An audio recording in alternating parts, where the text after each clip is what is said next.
Hello again, and a very warm welcome to the Through the Grapevine podcast. I am your host, Uta Mitchell, and today I am interviewing a nutritional therapist for the show. Her name is Ava, and she is located in Australia. Now, if you think nutrition and wine don't go together, think again. They totally do, and in this interview, you'll find out the why and the how of it. Quick legal disclaimer that we are not a nutrition podcast and we do not make nutritional or health recommendations to you listeners and your families.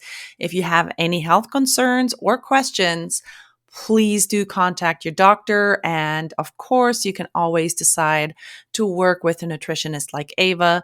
Her contact information is going to be in the show notes. So with that, enjoy the interview, and I hope you'll be back again for next week's podcast. All right. Well, thank you so much, Ava, for being here. I'm going to just hand this over to you and ask you about yourself. Tell me about yourself. Where were you born? When did you leave your home country? And where have you lived since then? Awesome. Hi, Ute, and hi to all the listeners. I'm Ava from Embrace Nutrition. I'm a bit of a mix. I call myself a citizen of the world, really, because I was born in Austria. I grew up on an organic farm there, and in the mid-90s, my parents decided to relocate us to Canada, just on another farm there. And then I went to uni in a couple of different countries, including Canada, Switzerland, Germany, and Hungary. And my Wow. career, which was in business, again, took me a little bit around the world. I started in Austria, relocated back to Canada. I've also lived briefly for a couple of years in the US, in the Midwest. And then 9 years ago, I finally moved to Melbourne, Australia, where I ended up staying. And here I am now. That's amazing. I feel like we could do an entire podcast episode just about your moves all over the world. How It's a bit come you moved so complicated. much? I think I've always enjoyed traveling very much. I love different cultures. At uni, so I studied business and international business to be precise. And yeah, just wanted to discover the world. And I always thought studying was a great opportunity to do so. And then with work, I worked for an Austrian agricultural machinery producer, and they needed someone to just jump from country to country and set up sales offices, and that's what I did for a few years. That's amazing. Do you have family now in Australia? I have a very distant cousin who's over in Perth. However, this said Perth is a 5-hour flight away from me, so it feels like he's in a different Sure. country. Yeah. Yeah, but not it's me, myself, and I. Right, right. I hear you. Well, Mm. so you and I met on a podcast forum. Hmm. Tell me, do you have a podcast? Do you do social media? And what is it that what you share? Because I have to throw in here, Ava is not in the wine industry. And I Mm-mm. know I said that I'm going to be introducing people or women who are working in the wine industry. Ava does nutrition, but there is a good reason that I have her on the podcast here today. But so tell us about what you do. Okay, I don't have a podcast yet. It's in the making at some stage when I find the headspace and the time to do it. But you can find me on Instagram mostly at embrace.nutrition. So this is also my nutrition clinic. I work a lot with people that have gut health problems, that are highly stressed, business professionals. And yeah, that's basically what I do. I give them nutrition advice. And I think the beauty of what I do as a nutritionist now is that I can justify any food or drink for you if you wanted to. So it's yeah, I quite enjoy it for that reason. Well, as you might remember from a previous conversation, I used to be in nutrition as well, Yes. and it really is quite fun making it so it somehow fits, especially when it comes to wine. Yeah. Yes. There's pros and cons to it, but I think we'll dive into all of that a bit later in this Yes. conversation. Absolutely.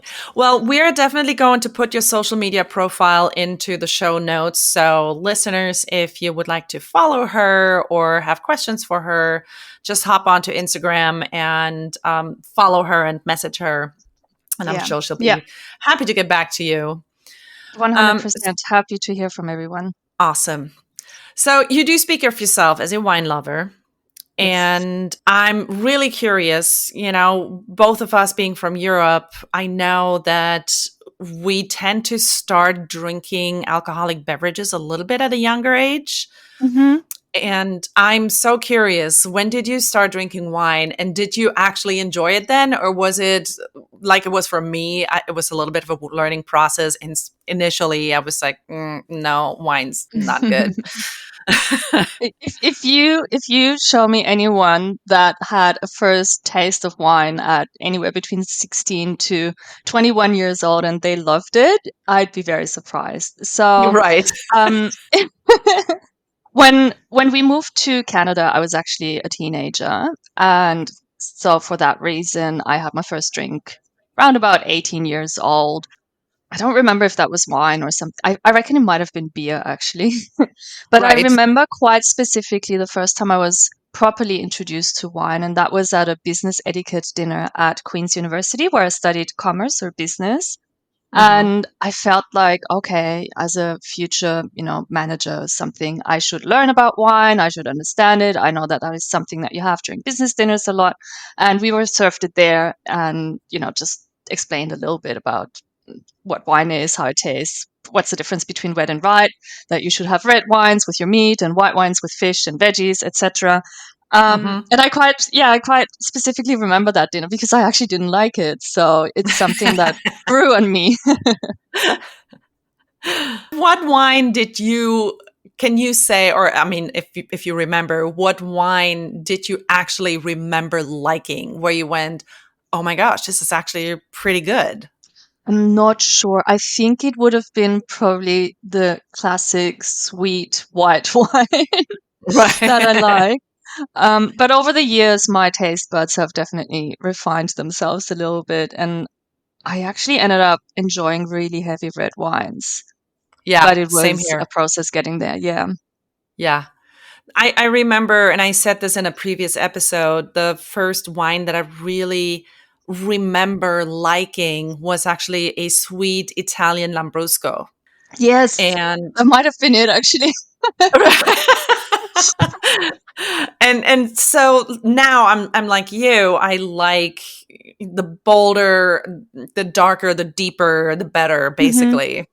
Yeah. So what would you say is like right now your go-to wine? It really depends on the day and occasion, I'd say. Australia has beautiful, beautiful wines. We've got, especially Yeah. where I am in Melbourne and south of us in Tasmania, we've got beautiful cold climate Pinots and Chardonnays, and these are all very easy drinking. But we've also got beautiful dry rosés and bubbles again from Tasmania. Oh my God, there's amazing winemakers down there. And I think those would be perfect for our summer that's coming up. So first day of summer for us is tomorrow while you Oh guys are my heading into gosh. winter. Yes, Yeah. so definitely enjoying more of the light and dry and bubbly wines right now. This Yeah. said, when we're in winter, because Melbourne actually has a pretty cold and grey winter, I love the heavier cab sauves, and you can't talk about Australian wines and not talk about Shiraz. I mean, that's just a Right. beautiful, beautiful wine here. So I really enjoy those during the winter months. And this is a fun thing. I'm not sure if you're aware, but it was actually Germans that brought wine to Australia in the late 1800s. And Yes. Yes. I was up in one of my favorite wine regions called Heathcote recently, and it Uh-huh. was there as well that German settlers brought the Shiraz grapes. I don't know which grapes they are. You're more of the pro there, but they brought them there and pioneered winemaking in Australia. So it's really, really fascinating.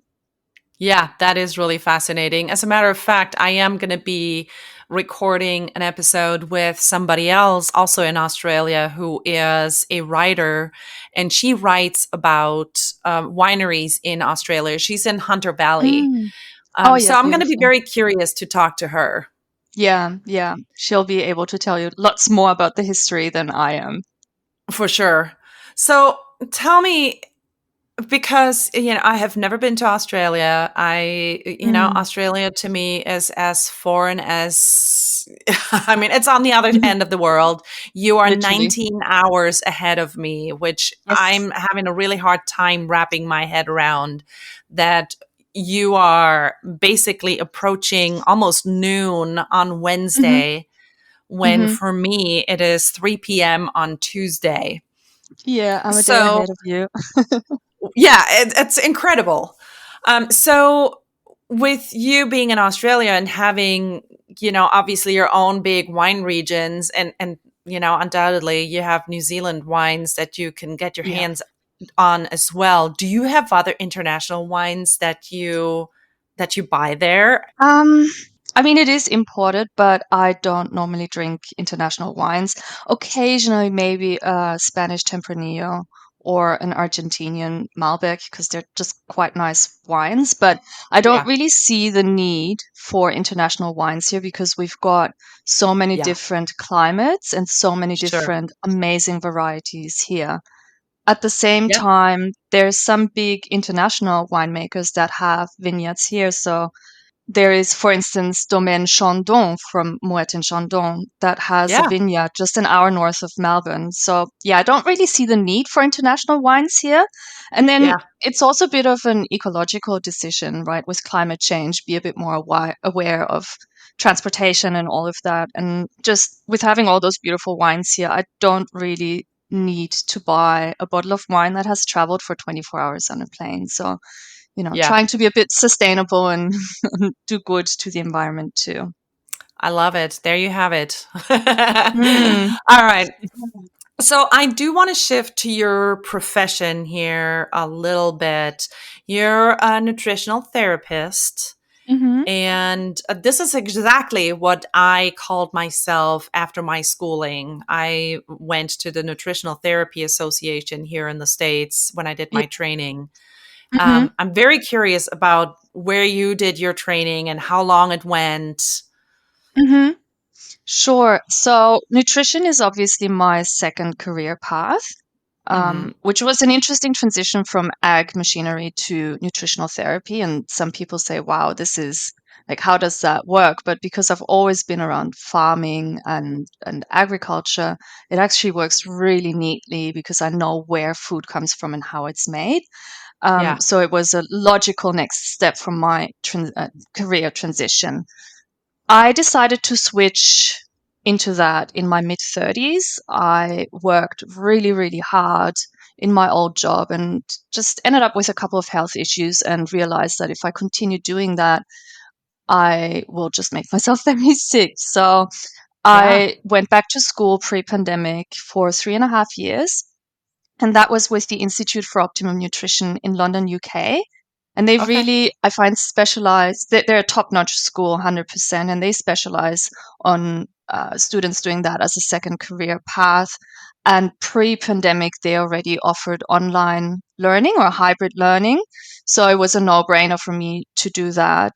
It was a 3.5 year degree, and it was just I went into it thinking, well, learn a little bit about different diets and, what is keto, what is Weight Watchers, what do they do? But it was it was life changing because I had to learn about chemistry and molecular processes that go on in our bodies every single day of our lives, and it really, really made me appreciate my body and how it Yeah.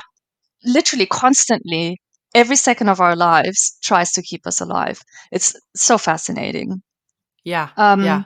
and then during my studies, I first learned about which is now a buzzword everywhere, the gut microbiome, which are the millions and millions of bacteria and viruses and fungi that live within us, and how that affects virtually every aspect of our lives, right? Yeah. That can be your immune system because it houses like 80% or 70% of our immune system, mental health, skin health, Yeah. and even things like energy and body weight. So I got really, really fascinated with that. And then if we consider that approximately 80% of serotonin, which is our happiness molecule, is made in the gut and can travel to the brain, to me, it becomes literally a no brainer that gut health really is key for overall health. Yeah. So fast Yeah. forward to today, I mostly work with people who have gut health problems, whose digestion is either too fast or too slow, who've got a lot of gut pain and bloating, and are just feeling very, very poorly. Usually they're in high stress corporate jobs, and stress is so often a trigger for all sorts of health issues. And there's so much you can do with fixing your nutrition to feel better in that regard. Yeah, I hear you, and this is exactly what I did. I worked for a doctor's office once upon a Mhm. time where I Mhm. saw a lot of patients, and it we always ended up coming back to the gut. Yeah. It was always look at the gut, and Yeah. that's pretty telling, Yeah. and is definitely very fascinating. Yeah. Um, And when we are born or when we're conceived, actually, the first things that start developing, don't quote me on that, but I think it is the gut and the brain. They start to develop simultaneously and then just move further and further apart. So again, very, right. very telling. Yeah. Yeah. Oh, that makes sense. Absolutely. Wow. Yeah. Wow. See, now I have to do a little bit of homework myself. I have to sit down and do a little bit of reading about that. Yeah. So, Fascinating. can you speak to some of the nutrition facts about wine? And, Yeah, absolutely. I'm thinking white versus red, residual sugar, antioxidants. We're not trying to, turn this into rocket science, but it would be interesting to hear it from someone who works in this field. hmm Well, I think when we talk about wine and nutrition facts, everyone immediately thinks of resveratrol in red wine. So let's talk about that. What is resveratrol? This is a flavonoid that is found in grapes or in red wine. And Mhm. flavonoid is literally just a fancy word for a plant nutrient. I think it is found in the skins of the grapes, which gives them that lovely yellow, red, bluish color. Resveratrol is said to improve heart health and longevity, which I actually just heard in another podcast this morning and was like, wow, interesting. It works to neutralize free radicals in your body, and that those are just byproducts of inflammation. Sorry, this is a bit sciencey, but to me, just very fascinating because I'm a massive nerd. This is the good news, right? There's resveratrol, there's some antioxidants in red wine, and that's why people tend to say, "Oh, drink a glass of red wine; it's good for your health." However, Right. to attain a therapeutic dose of resveratrol, you would actually need to drink something like 18 cases of red wine. So not 18 bottles, but 18 times 6. And that obviously negates all of the positive effects of this antioxidant. Sorry, it's bad news. And I definitely would It's not wonderful. recommend that you drink 18 cases of red wine. Please, nobody do that. Yeah. But if if you do want to find resveratrol, you can find it also in other plants like apples and raspberries and blueberries and plums and peanuts and any products that are derived from them. The other Mhm. thing that I would like to add to this is that, depending on it's hard to generalize, but depending on your health and how you tolerate wine, generally speaking, 1 or 2 glasses of wine are totally fine. I'd just be a bit careful with hidden sugars, especially in the standard American diet, which is so, so heavy in sugar. There's a Mhm. real risk of all the chronic diseases that come with it. And I just think back on earlier this year when Australia finally opened its doors to the world again, and I flew back to the US to see my family there after 3 years of not being in North America, I really noticed the amount of sugar that is in everything there. Mhm. So if we talk about sugars, I would probably recommend that you stick with the drier wines and really limit sweet dessert wines. And that doesn't matter if it's a red wine or a white wine, in my opinion. But yeah, Yeah. that's just my opinion, my personal opinion. Yeah, yeah. And listeners, I did speak to what makes wine sweeter and what keeps it more on the drier side. So I do recommend that you go back and listen to some of the older episodes there for sure. Now, Mm, when we're talking about, and you already said it's okay to drink a glass or two of wine, hmm when you put that out for a week, I'm every every time that you go to a doctor or something, they'll say, okay, well, have 3 to 4 alcoholic beverages per week. Is that hmm something that you would go, yeah, that's about right? Or, if somebody said, but I drink my glass of wine with every dinner, what's your opinion about that? Well, at the end of the day, it comes down to you and your body, right? If there's Hmm. people that have alcohol allergies, there's people that really react to the sulfates in wine, there's people that have, which is going back to my specialty of gut health, that really have a compromised gut lining. And for all of those people, even a single glass or two can tip them over the edge. This said, I think standard advice, medical advice, is for females to have less than 10 standard drinks a week and for males to have less than 14 standard drinks a week. I personally myself don't like to get to 10 standard drinks. I have, one or two drinks, glasses of wine, for instance, no more than 3 nights a week. Hmm.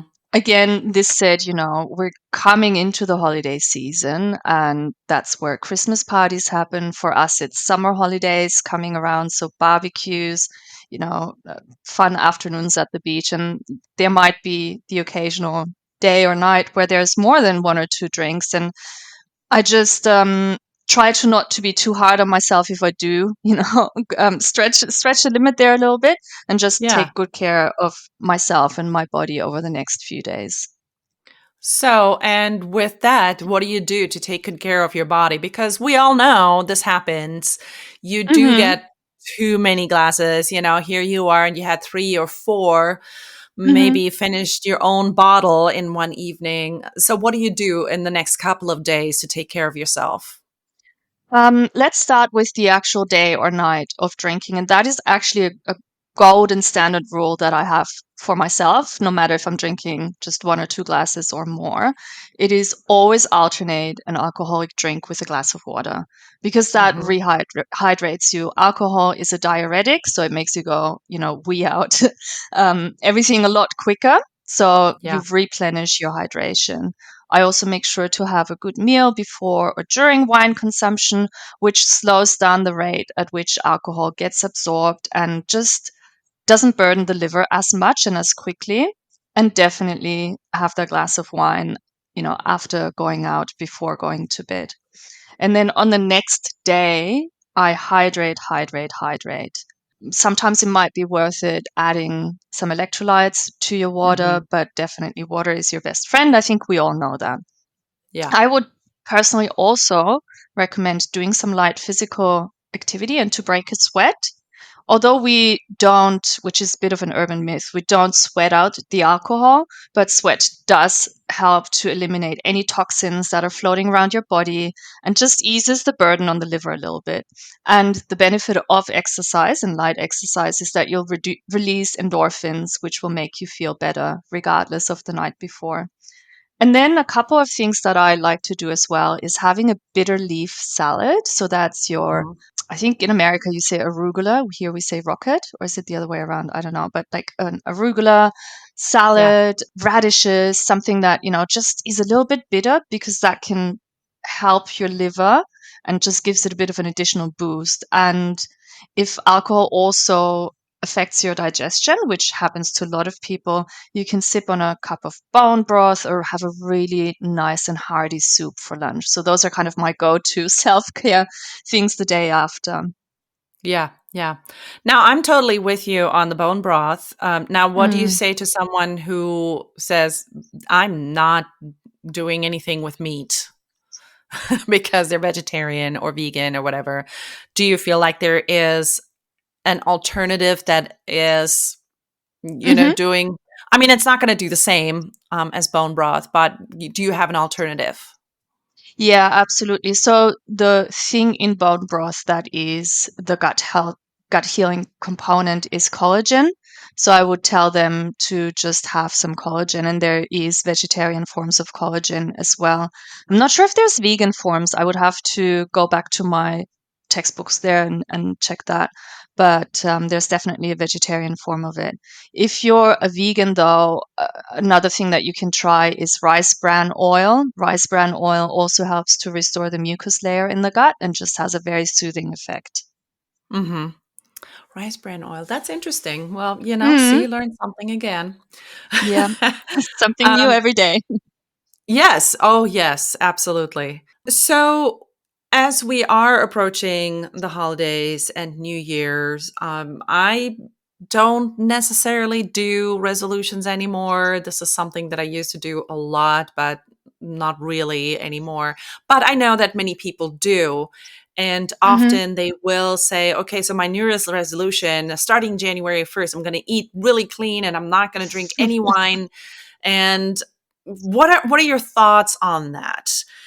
Going from, it's been, a crazy Christmas season or holiday Hmm. season, and I've eaten and I drank everything I wanted, and now I'm going cold turkey. Yeah. Well, sorry, I'm laughing a little bit because we all know that 90% of New Year's resolutions have gone out the window by February for most people. This said, it might not be a bad idea to just do a little health reset in January. Just don't go in there with the expectation that after binging on, fatty foods and alcohol and all those things for the last 6 weeks that you're going to change your life around and like never do this again. Just manage expectations. Hmm. I personally believe that the best diet out there is one that you can stick to for the rest of your life without feeling deprived.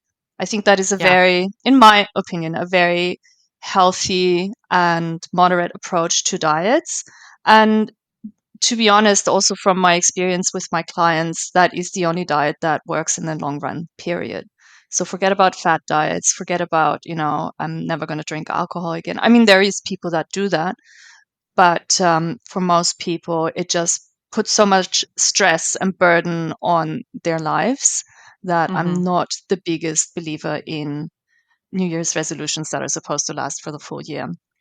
Also, I Yeah. want to say that what things that work for me might be completely different for you and your neighbors. Some people just don't do well with alcohol. Like, this has to be said.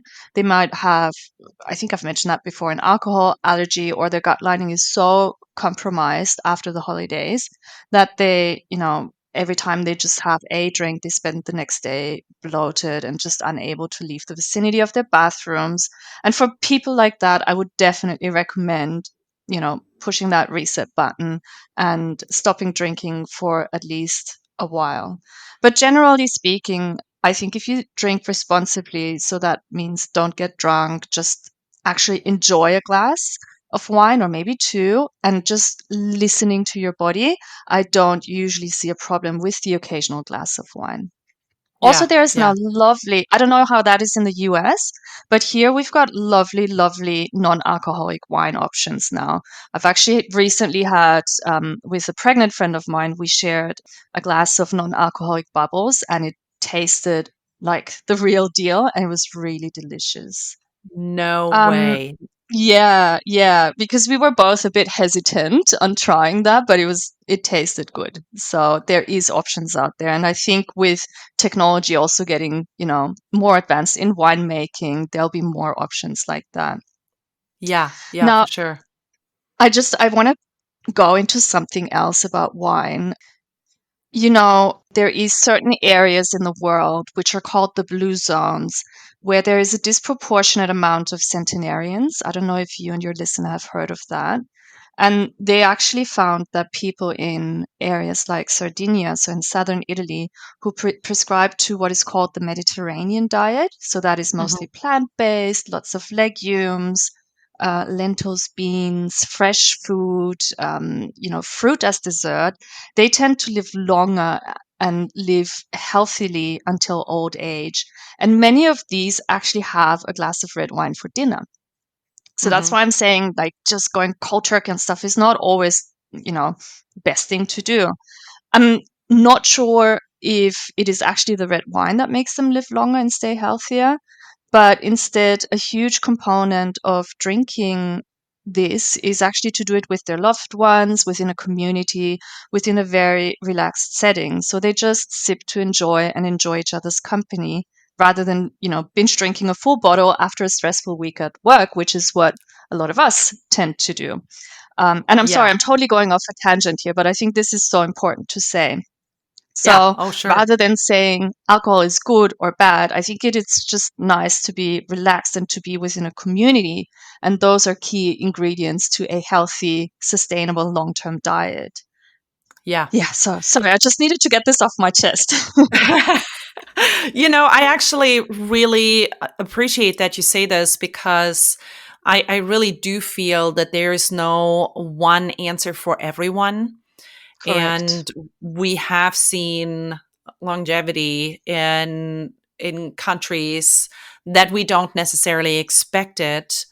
Mm-hmm. But what we're seeing is that anywhere really that people take the time to really Mm-hmm. kind of get into that rest and digest mode rather than your fight or Correct. flight, this is where they end up being healthier Mm-hmm. and they will live longer lives. And my Mm-hmm. husband and I just went to France well, I went to Germany and then we went to France together.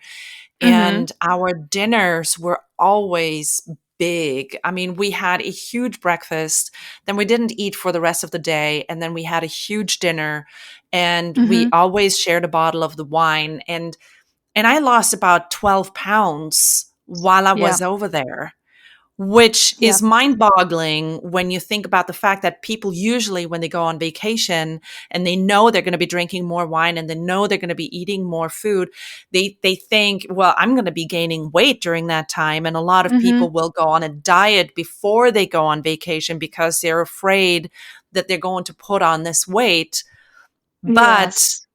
the opposite has been true for us, Mm-hmm. eating slowly and sitting there, and nobody is bringing a check. And this is something that I don't love here in the States is, I'm still working on my main dish, Yes. on my entree, and they're going, here's your check, no rush.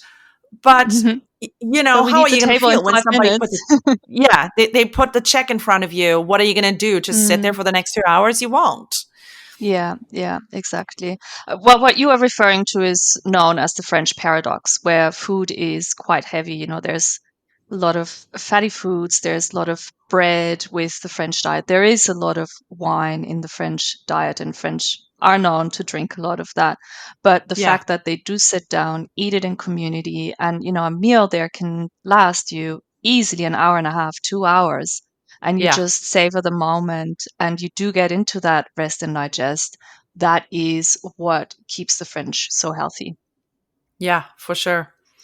Yeah. Well, also, just to get back real quick to, we have this New Year's resolution, Mm-hmm. and some people really wanting to like get off of alcohol completely. Mm-hmm. And you had said, for some people that might be important with, Mm-hmm. the gut lining to heal that. And I Yeah. think maybe you can speak to that because I know how important it is to not just say, oh, well, I'm going to go on this diet and somehow everything is going to be better. As a matter of fact, oftentimes it is helpful to work with a nutritionist Yeah. to address what's happening in the body and why you got to that point to begin with, and what you Correct. can do aside from just eating well for a month to Yeah. heal that gut lining. Mhm.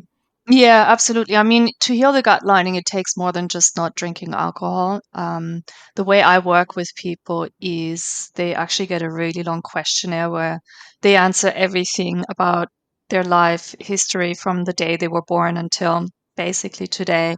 And we look at symptoms in the body, top to bottom, inside out. And from that, I can deduct what might be going on with a person. And I really, in nutritional therapy, take at least an hour in the first meeting where we literally just discuss my clients' lives and triggers and what could have caused them to feel so bad. And from that, we go and put together a program to, find out if there's any biological underlying issues and start healing the gut in different ways. And that's really where personalized nutrition comes into play, because I think I've said it before, what works for me might not work for you because I have a completely different set of life circumstances and health circumstances. Generally, though, I think by just focusing more on plant-based foods, cleaning up the diet, just taking out all processed foods as much as we can, going even organic, all of those can make, huge, huge impact on people's health and gut health specifically. And then if they do want to have a, drink that is not water, because a lot of people think water is boring, there's great alternatives. You can add fresh fruit or cucumber slices or lemon to your water to give it a bit of taste.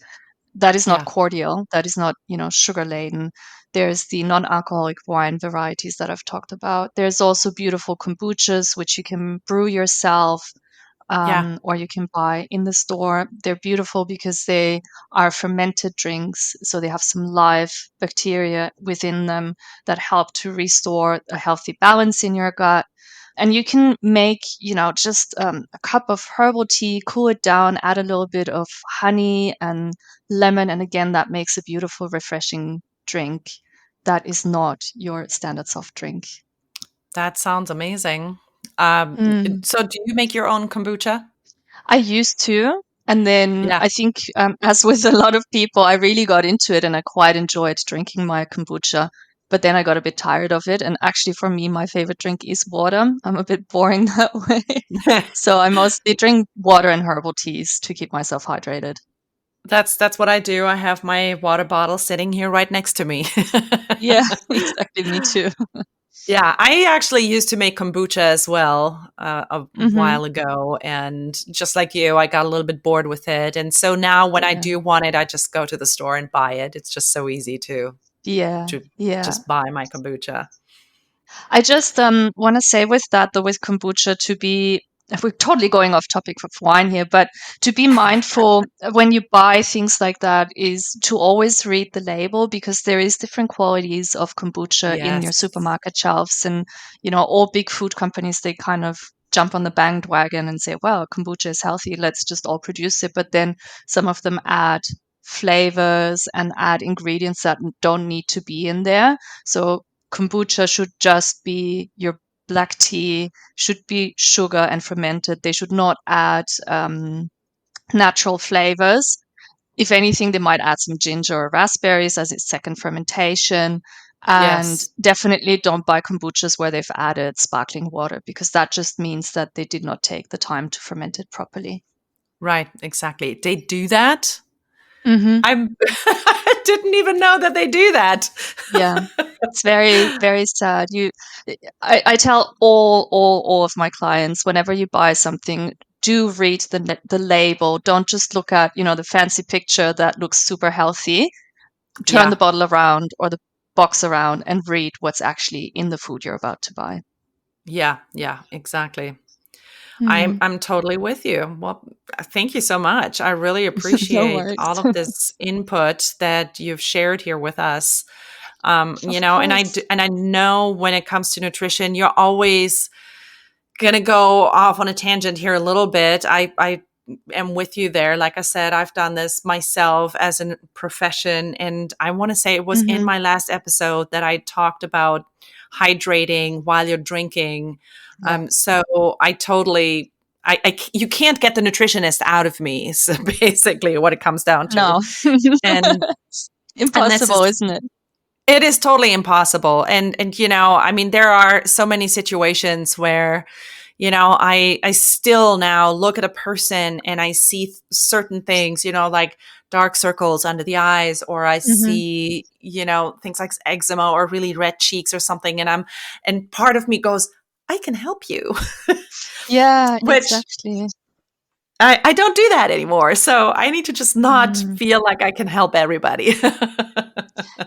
I think, yeah, that is part of that profession, right? When once you start understanding what healthy nutrition can do for you, I also have this saying that whatever you eat has just a profound impact on your health. And sometimes that is immediate, like when you're bloated or just feeling sluggish, but it is always long term. Yeah. Always. Whatever Yeah. you eat is information for your body. It's not just calories in, calories out. It is so much more than that. Yes, absolutely. Mm. Well, again, thank you so much. My final question for you is, do you take your clients online or do you have an in-person practice? I And Mhm. and if you Yes, do take them online, do you take them internationally too? I do. So one of the challenges of starting a nutritional therapy clinic during the pandemic and lockdowns was not having a clinic room. And I've actually turned the challenge into a bit of an opportunity. So I work exclusively online with my clients. Okay. I can see I have insurance and everything, so I can see people from around the world, and I do see people from around the world. I actually spend significant amounts of time in Canada during the Australian winter and your Northern Hemisphere summer, so I can work in the same time zone at least half Okay. of the year with people from America. So, yes, absolutely. If you have questions, if you feel like you can benefit from seeing a nutritional therapist, please do get in touch with me. We've already said on Instagram, I'm at embrace.nutrition, and just shoot me a DM and let's see where we can take it from there. And we're definitely going to have her Instagram handle down in the show notes for you to check out. Also, like I said, message me if you have any questions or concerns or thoughts about anything. You are always welcome to reach out. Everything that you need to know, all the information is going to be down in the show notes. Ava, Amazing. thank you so very much for this conversation today. I know we had a little bit of an issue connecting earlier today because I couldn't make my technology work, but It's okay. we figured it out. We did. We always get there in the end. Yes, exactly. And I hope you have an amazing holiday season. And I'm Thank definitely you. looking forward to staying in touch with you. Likewise, and thanks everyone for listening. And you too have a beautiful holiday season. Stay well, stay warm, and eat well. Thank you. Take care. Bye.